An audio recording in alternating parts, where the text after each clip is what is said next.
Salut la team asymétrique, j'espère que vous allez bien et on se retrouve aujourd'hui pour une vidéo d'explication sur le Rental Analyzer qui est un outil qui va vous permettre de trouver les meilleures propriétés sur le marché en termes de propriétés locatives. Et puis comme d'habitude, regardez le lien en description pour avoir accès à notre Discord sur lequel vous allez pouvoir trouver tout un tas de ressources super intéressantes sur la finance et en plus de ça avoir du support sur tous les produits asymétriques. Et on va tout de suite aller regarder comment utiliser cet outil. Donc, dans cet outil, on a deux onglets. On a l'onglet Analyse de propriété et l'onglet Projection de revenus.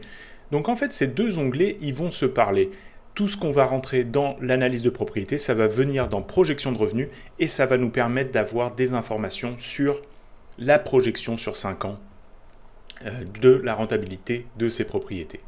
On a ici en haut les paramètres de l'outil d'analyse. Donc on va commencer par ici. C'est là où on va rentrer toutes les données qui ont à voir avec notre situation d'une part locale et en plus de ça de notre situation financière. Donc on va pouvoir rentrer le montant de mise de fonds. Donc si vous avez mis de côté petit à petit un montant pour faire la mise de fonds sur votre immeuble, vous pouvez rentrer le montant que vous avez ici.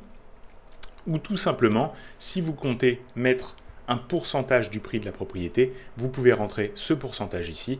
Et si vous utilisez cette case à cocher, ça va venir utiliser le pourcentage de mise de fonds plutôt que le montant de mise de fonds. Donc, c'est très simple. Si vous utilisez cette case, ici, le prix de vente va être multiplié par le taux et ça va vous donner la mise de fonds. Si vous ne l'utilisez pas, ça va tout simplement appliquer le montant que vous avez mis de côté. Ensuite, nous avons les barèmes de droits de mutation. Donc ça, selon la municipalité, il peut y avoir des petites différences. Donc vous allez vouloir venir changer les paliers et les taux en allant sur le site de votre municipalité, en regardant les droits de mutation pour cette municipalité. Ensuite, ça va se calculer automatiquement ici dans les droits de mutation.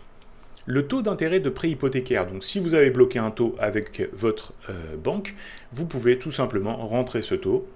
Si vous n'en avez pas encore bloqué un, pas de problème, vous allez sur Google, vous allez trouver le taux qui est applicable en ce moment. Vous pouvez le rentrer ici, ça va déjà vous donner une très bonne information. La durée de remboursement en année, j'ai mis 25 par défaut. Si jamais vous comptez rembourser plus rapidement que 25 ans, vous pouvez tout simplement changer le chiffre ici. Le taux de maintenance annuel, donc ça c'est pour la petite maintenance, donc tout ce qui est faire le ménage dans les locaux, faire des petites réparations sur les murs, repeindre un petit peu les murs, etc.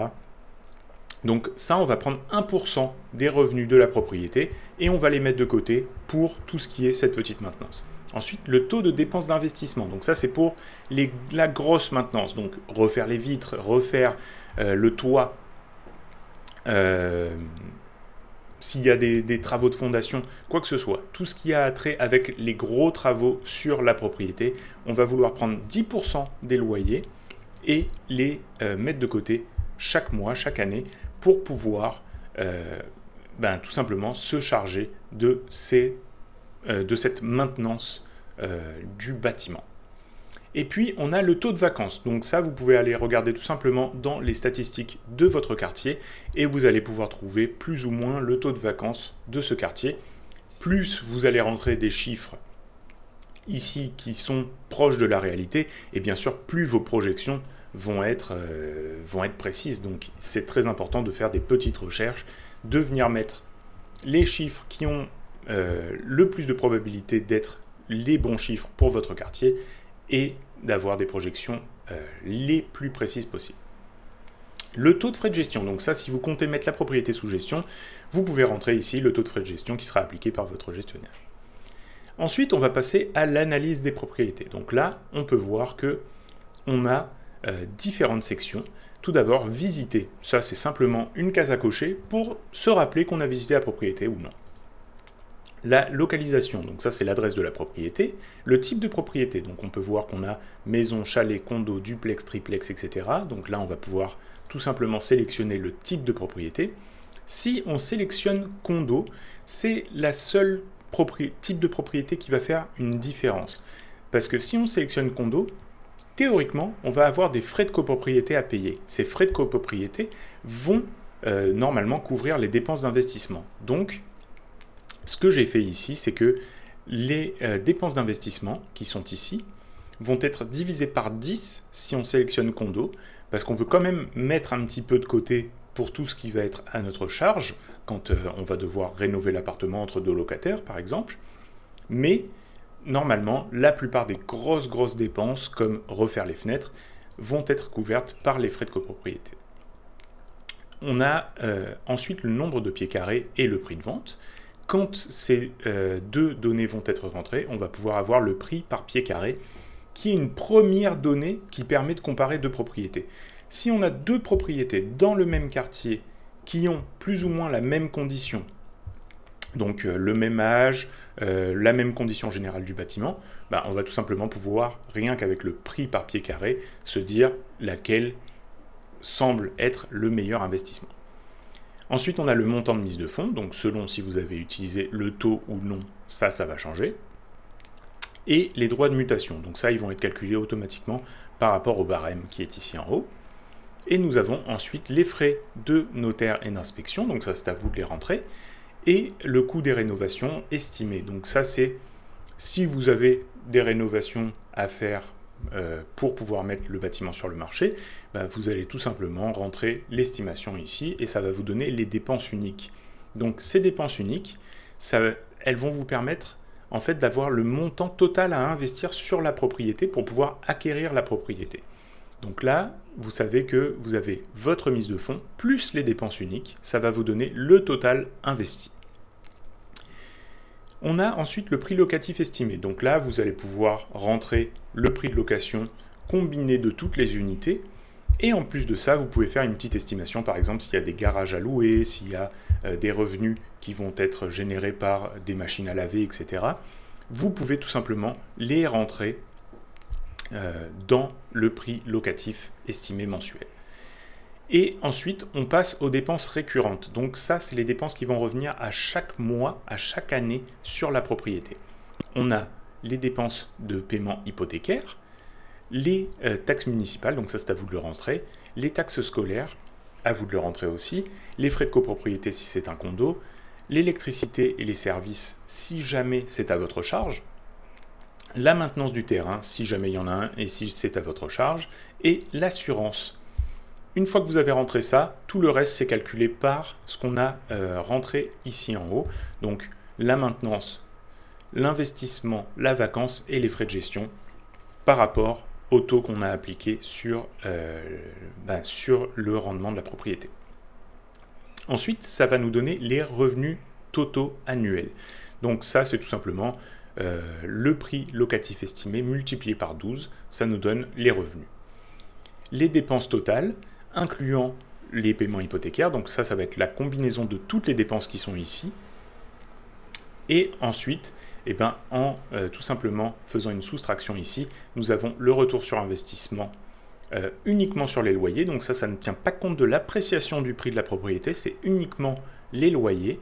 Donc là, on voit que chaque année, on va pouvoir faire 3 625 $ de profit sur cette propriété, ce qui représente un rendement de 2,63% sur le total que nous avons investi dans la propriété. Nous avons ensuite le ratio de revenus sur le prix de vente. Donc ça, c'est tout simplement en fait le prix de vente divisé par les revenus de la propriété, donc les revenus totaux, et ça va nous donner un chiffre. Ce chiffre, plus il est bas, plus la propriété est rentable. Ça veut dire que, en gros, ça va nous prendre, ce chiffre-là, ça va représenter plus ou moins le nombre d'années de revenus qui va être nécessaire pour couvrir le prix de la propriété, le prix de vente de la propriété. Et puis, nous avons les revenus nets d'exploitation. Donc là, les revenus nets d'exploitation, c'est très simple, c'est, imaginons qu'on a fini de payer le bâtiment, donc il n'y a plus de prêt à payer, eh bien, on a des revenus de la propriété et on a des dépenses de la propriété. Donc ça, c'est les revenus nets, une fois que toutes les dépenses sont payées, de la propriété, si on n'a plus de prêt hypothécaire à payer. Ce qui est très intéressant avec ça, c'est que ça nous permet de calculer le taux de capitalisation. Le taux de capitalisation, c'est les revenus nets de la propriété sur la valeur actuelle au marché de la propriété, donc le prix de vente.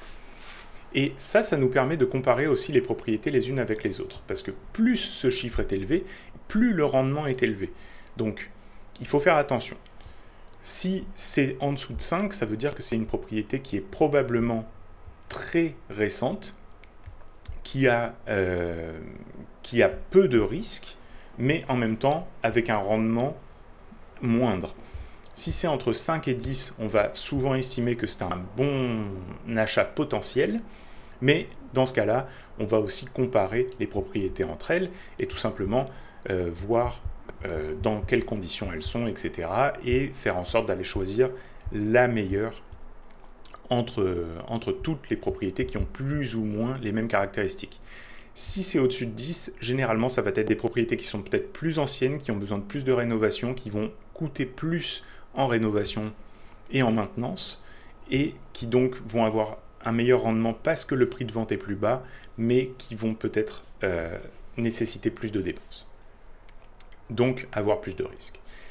Nous avons ensuite une petite section pour les commentaires. Donc ça, c'est tout simplement, vous pouvez rentrer toutes les observations que vous avez faites sur la propriété. Et nous avons ensuite le lien vers l'annonce de la propriété pour pouvoir visualiser tout simplement cette annonce. Et ensuite, quand on descend, on peut voir le graphique de retour sur investissement par propriété. Donc là, très simplement, si c'est des propriétés qui sont plus ou moins similaires, ça va être très rapide de voir le total investi, les revenus, les dépenses et les revenus nets. Donc ça, c'est les revenus nets locatifs. Donc là, ça va être facile pour nous de se dire, bon ben moi je cherche du cash flow, on n'a pas une très grosse différence de valeur d'investissement ici, et on voit que cette propriété-là nous donne quasiment 2 fois le cash flow, donc ça va être rapide de se dire que cette propriété, si les deux propriétés bien sûr sont dans le même quartier et ont des caractéristiques similaires, on va pouvoir se dire que cette propriété est une meilleure affaire. Et ensuite, on peut passer à la projection des revenus. Donc la projection des revenus, il y a une seule section sur laquelle on va vouloir intervenir, c'est la section des paramètres ici. On va pouvoir changer le taux d'augmentation des loyers. Donc ça, vous pouvez aller dans les statistiques de votre quartier et tout simplement aller chercher le taux qui est appliqué en moyenne sur les 10 dernières années. Pareil pour l'appréciation de la valeur, vous allez aller dans les statistiques, vous allez regarder l'appréciation de la valeur sur les 10 dernières années, faire la moyenne, et ça va vous donner plus ou moins un bon taux. Le taux d'augmentation des dépenses, donc ça on peut partir sur l'inflation, et le taux sans risque. Moi ce que je vous conseille pour le taux sans risque, c'est vraiment d'y aller avec le taux sur 5 ans des obligations canadiennes, parce que comme ça, vous allez pouvoir comparer le taux sans risque sur 5 ans avec la projection de revenus sur 5 ans. Bien sûr, ça, moi ce que je vous conseille aussi, c'est de faire plusieurs scénarios, parce que on peut faire un scénario optimiste, un scénario pessimiste et un scénario entre les deux, ce qui va nous donner plusieurs projections et se dire que si on aimerait que la propriété soit quand même rentable dans un scénario pessimiste. Ça va nous permettre de se protéger en cas d'imprévu, tout simplement. Donc là, on a ensuite la projection des revenus sur les propriétés. Donc là, vous n'avez rien à rentrer, tout est fait par l'outil automatiquement. Et là, vous allez pouvoir voir la localisation. Donc ça va venir chercher les propriétés que vous avez rentrées précédemment. Et on va voir le prix de vente de chacune des propriétés, le total investi, le total des dépenses. Et ensuite, nous avons les revenus locatifs de la première année, l'appréciation de la propriété sur la première année, les dépenses, le retour sur investissement total en pourcentage et en dollars. Donc total, ça veut dire que ça, c'est la prise de valeur de la propriété et aussi les revenus locatifs. Et on voit le nouveau prix de la propriété à la fin de la première période. Ça va être la même chose pour les périodes subséquentes. Et quand on arrive aux résultats finaux, là, on voit l'appréciation totale de la propriété donc sur les 5 années. Donc là, la valeur de la propriété a augmenté à 38 000 dollars. Nous voyons que les loyers collectés ont été de 156 000 dollars. Nous avons un total de dépenses de 140 000 dollars, ce qui nous donne des revenus locatifs moyens par mois de 268 dollars. Si cette case est verte, ça veut dire que les revenus de la propriété, les revenus locatifs, sont positifs. Donc ça veut dire que la propriété, elle génère du cash flow. Et on a ensuite le retour sur investissement en dollars moyens annuels. Donc cette propriété, elle nous fait à peu près presque 11 000 dollars en moyenne par année.